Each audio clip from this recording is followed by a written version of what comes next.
जी। हाँ, सबसे पहली बात तो यह है कि अज़ान शायर इस्लाम में है और इस पर कोई पाबंदी आयद नहीं है और इंशाअल्लाह कभी नहीं होगी। और जहाँ तक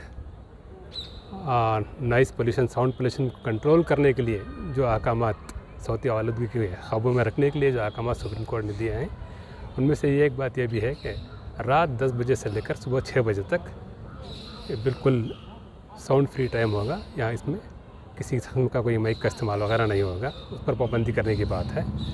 और उस ज़िम्मन में भी ये कोशिश इंशाअल्लाह होगी कि वो जो 6 बजे का वक्त सुबह का है उसे 5 तक करने की कोशिश, एक रिव्यू पिटिशन सुप्रीम कोर्ट में डालने की बात भी है। इंशाअल्लाह शायद मौलाना मकसूद इमरान साहब दामद बरकातुहू की जानिब से भी मालूम हुआ कि इंशाअल्लाह उस ज़िम्मन में भी कोशिश ज़रूर होगी। पहली बात तो यही है। और जहाँ तक चूँकि हमें लॉ ऑफ द लैंड को भी फॉलो करना है, तो सौती आलूदगी के लिए जो डेसिबल लेवल्स बताए गए हैं उसको फॉलो करने के लिए जो जिस डिवाइस की जो बात आ रही है, जो आला बनाया गया है, उसको इंशाअल्लाह अगर मसाजिद के ज़िम्मेदारान उस आले का इस्तेमाल करेंगे तो ऑटोमेटिकली जो डेसिबल लेवल कंट्रोल में रहेगा और जो क़ानून है उसकी पाबंदी भी होगी और साथ में अज़ान का भी कोई मसला नहीं रहेगा। और जब डिवाइस बनकर आएगा तो इंशाअल्लाह ताला उसे मसाजिद तक पहुंचाने के लिए तमाम मिलजुल कर कोशिश करेंगे और कि ये मसला बहुत ही खुशनुमा के साथ हल हो जाए। अल्हम्दुलिल्लाह इसमें सबका ताउन है और किसी किस्म की कोई तशवीश की बात नहीं है। मौलाना मकसूद इमरान साहब ने कहा कि शहर बेंगलोर के कई मसाजिद के मीनार से माइक साउंड बॉक्स को उतारा गया तो एक पूरी हलचल मची। आजकल व्हाट्सएप का ज़माना है, 1 मिनट में कहाँ से कहाँ तक ख़बर पहुँच जाती है। तो पूरी रियासत से इस तरह के फ़ोन आए कि किस तरह की बातें हैं। तो तमाम चीज़ें यहाँ पर हम लोग आए, कशमकश में थे, मामलात क्या हैं। कमिश्नर साहब से मुलाकात की गई तो कमिश्नर साहब ने भी यही कहा कि मामलात वहाँ पर उतारने के नहीं थे बल्कि वहाँ पर चेक करने के लिए भेजा गया था। किसी ने कंप्लेंट की थी, शिकायत की थी कि बहुत ज़्यादा आवाज़ आ रहा है, तो उसको चेक करने के लिए भेजा गया था, लेकिन किसी वजह से वो उतार लिए गए हैं। उतारने का कोई भी आर्डर नहीं है। तो अल्हम्दुलिल्लाह आज काफ़ी देर तक कमिश्नर साहब के साथ तमाम बहुत सारी बातें हुई हैं, लेकिन जो सुप्रीम कोर्ट का आर्डर है कि रात 10 बजे से लेकर सुबह 6 बजे तक माइक का इस्तेमाल नहीं करना है, तो ये सिर्फ़ हमारे लिए नहीं बल्कि तमाम मज़ाहिब के लोगों के लिए है।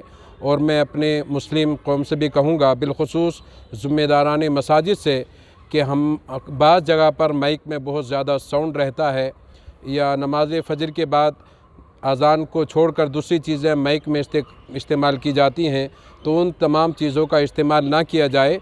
और माइक को जैसे कि अभी कहा गया कि एक आला बनाया गया है, इंशाअल्लाह वो तमाम मसाजिद के ज़िम्मेदारों को दिया जाएगा। वो जब लग जाएगा तो हमें उम्मीद है कि तमाम चीज़ें जो मामला चल रहे हैं ये भी ख़त्म हो जाएंगे इंशाअल्लाह। तो डिवाइस बन रहा है, तो ये कब तक बनने का चांस है? और जब तक ये बनता नहीं है तब तक पुलिस की तरफ से कुछ ऐसा आपको ये कहा गया है कि डिस्टर्बेंस नहीं हुई? जैसे आपने बताया अभी कि लोग जाकर वहाँ से माइक स्पीकर निकाल लिए, तो ऐसा कुछ कमिश्नर से बात हुई कि जब तक डिवाइस नहीं आता है तब तक इन लोगों की तरफ से कुछ कार्रवाई नहीं होगी? और दूसरा सवाल कि डिवाइस कब तक आएगा? अल्लाह का शुक्र है कि डिवाइस बन चुका है और उसका डेमो भी ख़ुद डीजीपी ऑफिस में हो चुका है। अब रही बात, चूँकि पोल्यूशन बोर्ड और साउंड कंट्रोल बोर्ड जो है इसको सर्टिफाई करना है, वो फ़कत बात है। तो इंशाअल्लाह हमारे पुलिस डिपार्टमेंट के तरफ से इस बात की वजाहत की गई है कि 1 हफ़्ते के अंदर इस सारी कार्रवाइयों को मुकम्मल कर लेंगे। उसके बाद इसे लगाने का जो मसाला है, अल्हम्दुलिल्लाह हमारे बेंगलुरु में फ़ेडरेशन बने हुए हैं, मुस्लिम मुत्तहदा महाज़ है और मुख्तलिफ़ जमातें हैं और बरेलवी जमात मकतब फ़िक्र की भी तमाम तंजीमें जुड़े हुए हैं और ऐसे ही अहले हदीस की तमाम तंजीमें जुड़े हुए हैं। उनके ज़रिए से मसाजिद तक ये डिवाइस पहुंचा दिया जाएगा और इसकी भी कोई बड़ी लंबी कीमत नहीं है, बिल्कुल छोटी सी कीमत है जिसे बहुत सारे लोग लगाने के लिए भी अल्हम्दुलिल्लाह तैयार हैं। और लेकिन मस्जिद के ख़ुद 1500-2000 में अगर कुछ डिवाइस बन रहा है तो इसे लगाने में उतनी ज़्यादा दिक्कत भी पेश नहीं आएगी। मैं बस तमाम मसाजिद के ज़िम्मेदारों से यही गुजारिश करना चाहूँगा कि आपको जब तक डिवाइस बने और उसके बाद इसे लगाएं, और ये सारी चीज़ों के लिए अल्हम्दुलिल्लाह डिपार्टमेंट की तरफ से वक्त दिया गया, 1 महीना 1.5 महीना जो भी है, इसके अंदर ये सारी कार्रवाई हो जाएगी। उस वक्त तक आपको ना तो कोई परेशान करेगा, ना कहीं किसी तरह की कोई कार्रवाई होगी।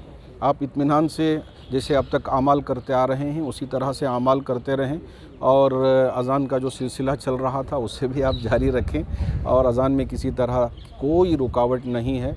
और अल्हम्दुलिल्लाह डिपार्टमेंट की तरफ से भी पूरा अश्योरेंस दिया गया है कि हम आपके साथ हैं, यहाँ किसी तरह की कोई पार्शियलिटी नहीं है कि हिंदुओं के लिए अलग, मुसलमानों के लिए अलग, सब के लिए एक ही तरह का सुलूक होगा हमारे इस कर्नाटक में इंशाअल्लाह। तो हम इस पर अमल करेंगे। तो बस।